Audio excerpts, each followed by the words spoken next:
What's going on, guys? This is Chandler Smith, and if you're watching this video, it's because you know that buying a rental property is your best path to financial freedom. And so in this video, I'm gonna give you the step-by-step process of purchasing a rental property. That's going to include finding the deal and running the numbers, getting financing, setting up management, and everything else in between so that you don't get taken advantage of and you can find the perfect rental. So with all of that being said, let's jump into it.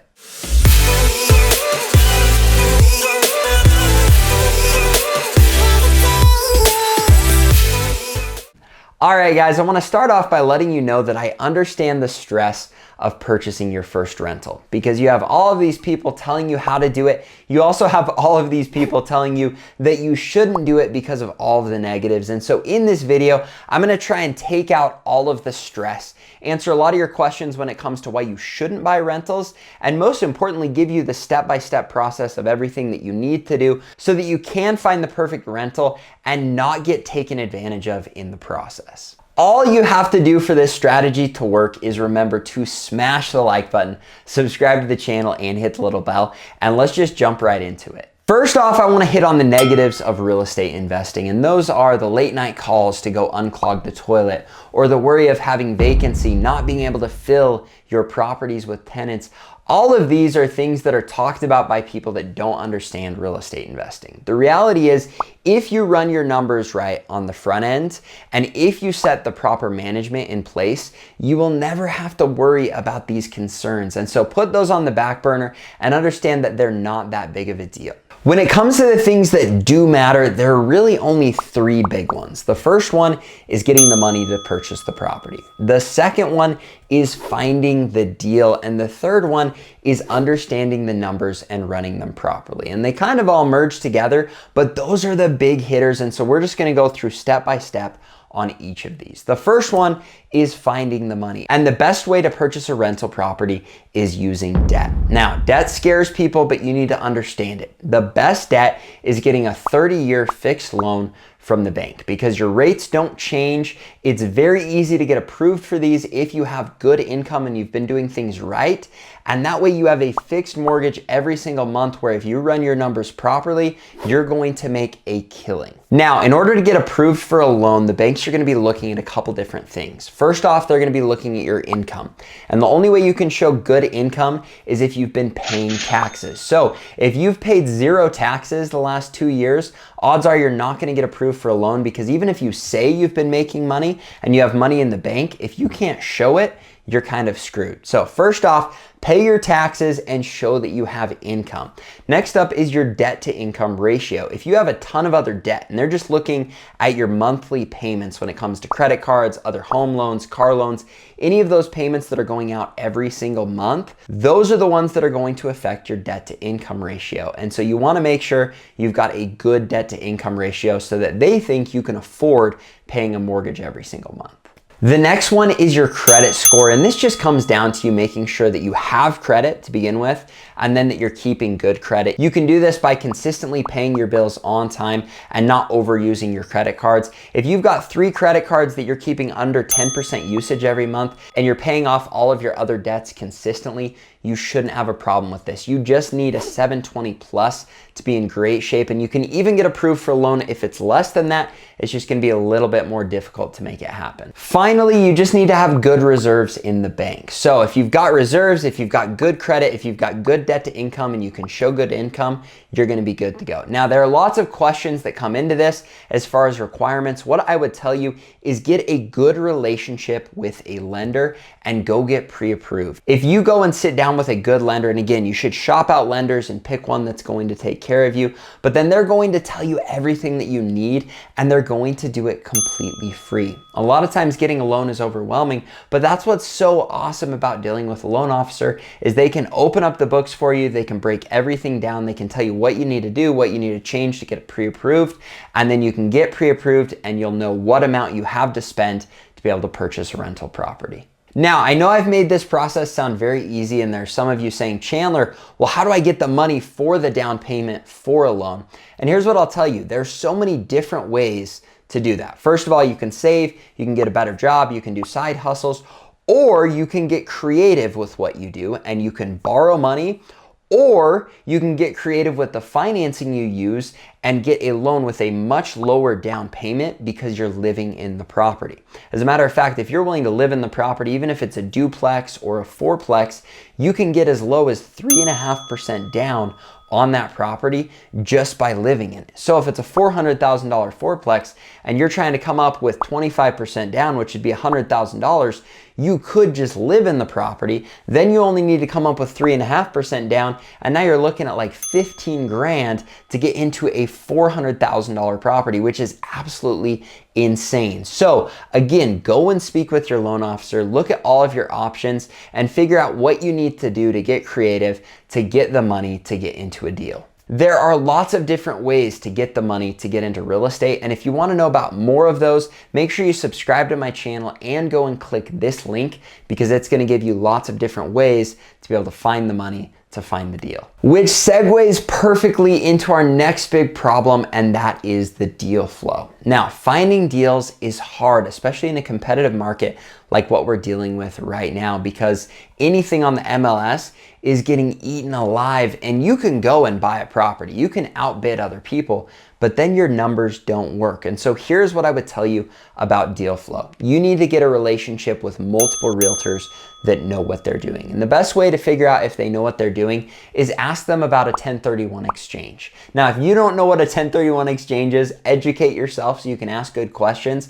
But if you're asking them about a 1031 exchange, if you're asking them about rents in the area, if you're asking them how many duplexes and fourplexes they've been able to find and sell or help someone purchase in the last couple of years, you're gonna get a pretty good idea if they deal with multifamily real estate so that you can buy a rental property. And you wanna go with someone that you trust that knows what they're doing. However, you need to understand when it comes to realtors, they don't wanna waste their time with someone that's not going to purchase real estate. So you better be on your A game if you're going to land a good realtor that's going to help you land a good deal. Because if they find a good deal, they're gonna give it to someone that they know is going to purchase it. And that means most likely not messing around with you if you're a new buyer. And so you've got to prove yourself. You've got to show them your pre-approval letter. You've got to make sure they understand that you're serious. Now, this is why I would tell you as a new investor to get multiple realtors. You can deal with some new and experienced realtors that maybe don't know what they're doing completely, but they want to help real estate investors,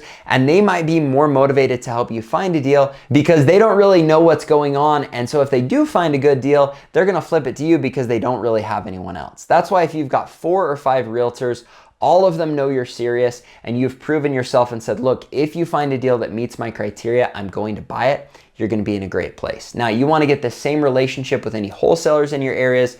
You wanna connect with any other investors in the areas, go to investor meetups, do whatever you can to get connected so that you have higher odds of finding this first deal. Now, these methods should work to help you find your first deal, but if they don't, then you can move into sending out mailers, you can move into cold calling, you can move into a bunch of other options. You're probably just gonna have to watch my channel to learn about those, but hopefully just using a realtor or wholesaler or connecting in your area helps you land that first deal. Now, the next step is running the numbers and making sure that the numbers work.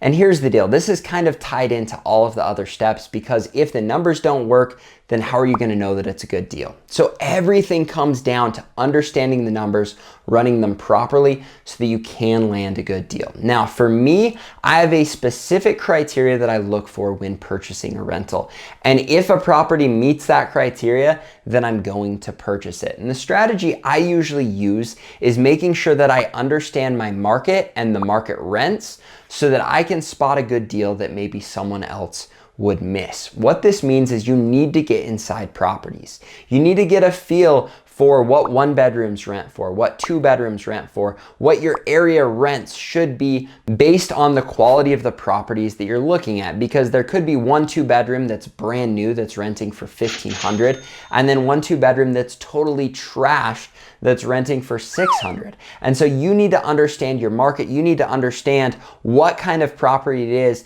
and what it would rent for based on the square footage, the bedrooms, and the bathrooms. I would also suggest calling around to different different properties that are for rent and asking if you can go and look at those properties or just look at the listings, the pictures, and the price that they're renting for or that they're trying to rent for, so you can get a good feel for your area on what rents should be. Once you understand rents, the rest of the numbers are very easy and self-explanatory because you're gonna go and find a good management company where you know exactly what their expenses are. Then you're gonna set aside whatever expenses they say that they think you'll need for that area. If you're not using a management company, then you need to become a management company, which means educating yourself on a lot. You need to understand what general maintenance is going to cost. You need to understand what maintenance will be for the kind of property that you purchase, and then you need to plug that in accordingly. But all of the other expenses are very self-explanatory. You've got taxes, you've got insurance, you've got your mortgage, and then just those general expenses on your property, whether you're paying a property manager and they're telling you what those should be, or you're figuring it out on your own and you're managing it. Once you know all of this, then you can play around with the rents. And for me, when I started investing in real estate, this was extremely overwhelming. It's like, holy cow, you're throwing so many numbers at me. How do I know what good numbers are? How do I know what bad numbers are? And so I understand that it's overwhelming, but trust me, it doesn't need to be. That's why I created an app that is completely free on the App Store called the CDS Rental Calculator. This shows you all of the different expenses you could have, shows you how to plug in your loan, your interest rates, your down payment. It then gives you the ability to plug in all of your expenses, any utilities, your management, your taxes, your insurance. And once you go through all of this, you'll come to find that it really isn't that complicated. And once you understand the rents in your area and what maintenance is going to be for the kind of property that you're looking at, it's so easy to run the numbers on these properties because you're just gonna plug in all of the boxes and then you're gonna see if it yields your desired return. Now, for me, I don't wanna buy a rental property unless it has at least a 10% cash on cash return or higher. Now, for you, you might want more than this or you might want less. When I originally purchased property, I wanted a 15% cash on cash return because I wasn't confident with my expenses. Now that I know I'm being extremely conservative with my expenses, I'm happy with a 10% cash on cash return. Once again, if you don't know what a cash on cash return is, don't stress. Essentially, all it is it's giving you the percent return you're getting on all of the money that you've put into the investment. And if you're using a loan, you're only putting, 3.5, 5, 10, 15, 25% down, and that's going to vary. I'm basing this number off of a 25% down payment because when you put 25% down, then I want to get at least a 10% return on that 25% down. For example, if I purchased a property for $100,000, I would need $25,000 down to buy that property, and I would want to be getting a 10% cash on cash return on that property. Now, when buying a rental property, it's awesome because you get cash flow, you get the fact that the property is going up in value, which is called appreciation. You also are going to get principal pay down, which every month you're paying your mortgage and a portion of that is paying down the principal, and you get huge tax benefits from buying a rental property. But you're going to get all of those benefits if you follow these steps properly and purchase a property where the numbers work. Now, I have breezed through this stuff and I'm sure you feel like it's just overwhelming, but here's all that you need to know. If you can get financing and approved for a loan, then you're ready to buy a property. So you just need your money to be able to go towards a down payment. You need to talk to your loan officer and you need to get pre-approved so you know how much money you have to spend. From that point, I would figure out what area you want to buy in and how much you can afford, whether you want to do a duplex, a fourplex, whether you want to live in it or not, and then start looking for just that kind of property. Once you find that property, you just want to make sure that you know exactly what you can get in rents, and that with those rents and all of the expenses that you have plugged in, you know you're going to get your desired return. Again, mine is at least a 10% cash on cash return. If you want to be super conservative, you could require yourself to get a 20%. If you're like, hey, as long as I make something, I'm good and it's worth buying, you could bump it down to an 8 or a 6. I wouldn't suggest that, but if you've got money as reserves so that if you don't make anything, you're going to be fine, maybe you get a lower return and that's good. You just need to figure out your criteria. You need to know that you can meet that criteria with your expenses and with what you can get out of rents.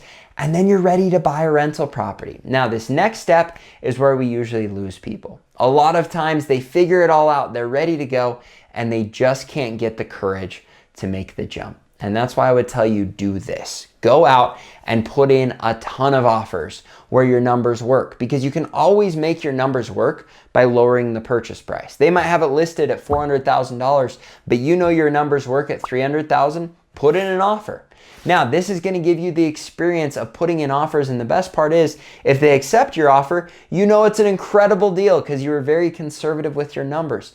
If they don't accept the offer, you go on to the next one.